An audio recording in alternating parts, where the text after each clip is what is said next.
శ్రీరామ నవమి పర్వదినం సందర్భంగా అయోధ్యలో కీలక ఘట్టం ఆవిష్కృతమైంది. అయోధ్య రాముడి నుదుటన సూర్య కిరణాలు ప్రసరించాయి.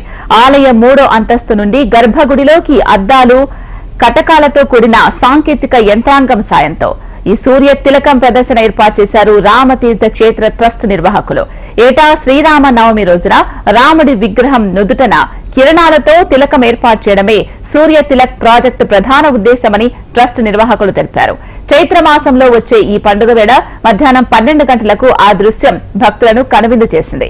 3 నుంచి 3.5 నిమిషాల పాటు ఉన్న ఈ సూర్య కిరణాల తిలకం 58 మిల్లీమీటర్ల పరిమాణంలో 2 నిమిషాలు పూర్తి స్థాయిలో తిలకంలా కనిపించింది.